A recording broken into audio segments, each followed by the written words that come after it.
Uma das coisas que o império das trevas sempre faz é a tentativa de atrapalhar a igreja do Senhor Jesus aqui na terra.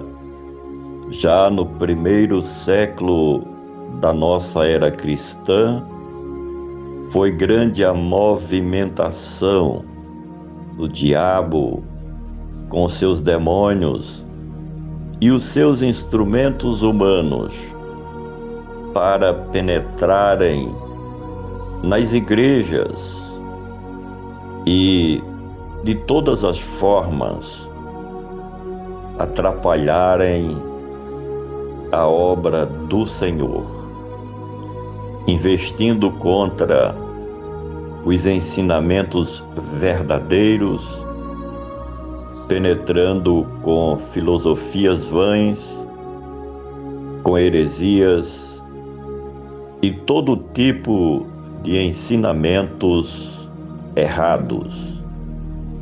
Não é diferente nos dias de hoje.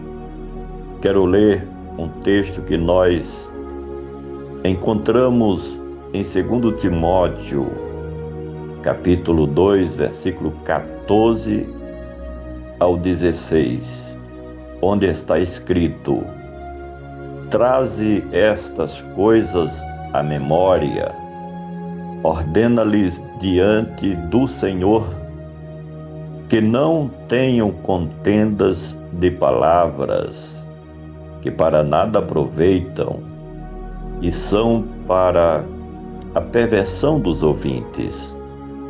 Procura apresentar-te a Deus aprovado, como obreiro que não tem de que se envergonhar, que maneja bem a palavra da verdade, mas evita os falatórios profanos, porque produzirão maior impiedade ainda.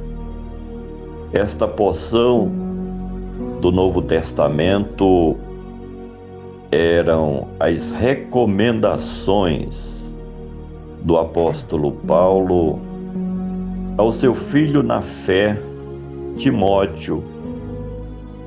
Ele que era um evangelista e que estava como discípulo de Cristo, mas também filho na fé do apóstolo dos gentios.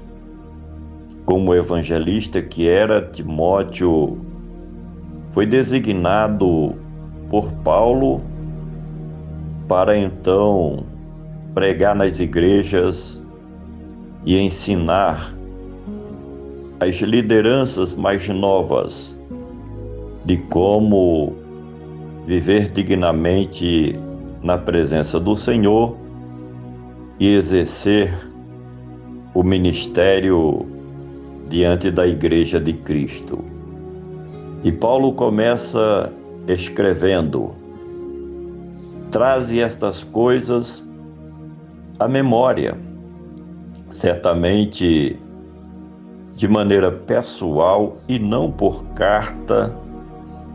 O apóstolo dos gentios já havia transmitido estes ensinamentos não somente para Timóteo, mas também para os obreiros da obra de Deus daquela época. E ele dizia: ordena-lhes diante do Senhor que não tenham contendas de palavras. Era uma questão de consciência. Os obreiros terem esta consciência de que estavam diante de Deus naquilo que faziam, naquilo que ensinavam. As pessoas precisam ter o temor no coração e a consciência de que tudo que se faz tudo que se fala, aquilo que se ensina, seja a verdade ou a manipulação da palavra de Deus, o Senhor tudo vê. E Deus não quer contendas de palavras, discussões vãs, que para nada aproveitam e são para a perversão dos ouvintes. Eu fico pensando nos dias de hoje, a quantidade de pregadores nos meios de comunicação, as denominações com suas lideranças mais diversas, cada um pregando uma filosofia religiosa diferente um dos outros, tentando enganar as pessoas, porque o Evangelho é um só. Não existe esta coisa de outro Evangelho, conforme Paulo escreveu em Gálatas, capítulo 1, a partir do versículo 6 ao 10. Hoje é tantos evangelhos filosóficos que confunde as pessoas em vez de edificar a vida dos ouvintes. Mas o verdadeiro homem de Deus é aquilo que Paulo deixou registrado aqui, olha. Procura apresentar-te a Deus aprovado, como obreiro que não tem de que se envergonhar, que maneja bem a palavra de Deus. Um verdadeiro obreiro, ele sabe que serve a Deus diante do Espírito Santo do Senhor. E ele não se apresenta querendo ser melhor do que ninguém, querendo ser mais inteligente ou sábio do que ninguém.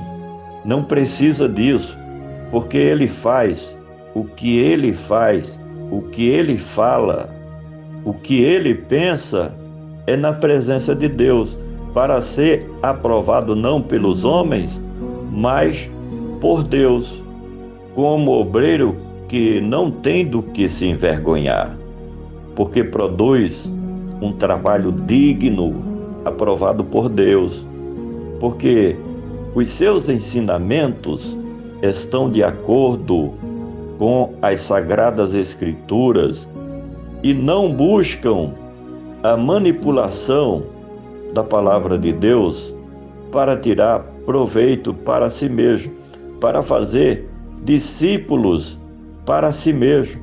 Olha, que maneja bem a palavra da verdade.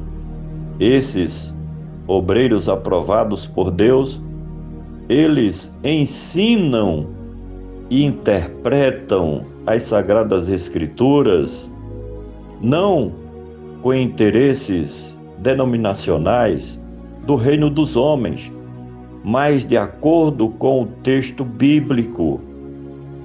O verdadeiro obreiro aprovado por Deus é o intérprete verdadeiro da palavra do nosso Deus. Mas ele diz, evita os falatórios profanos, porque produzirão ainda maior impiedade.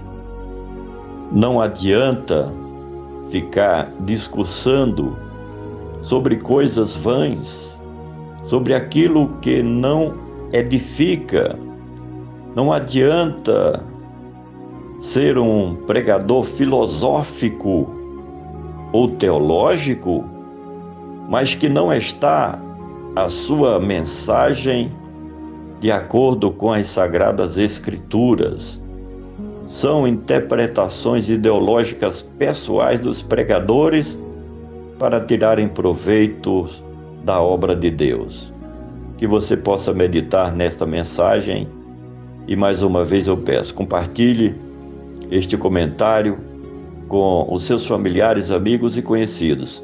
Vamos juntos semear a palavra de Deus.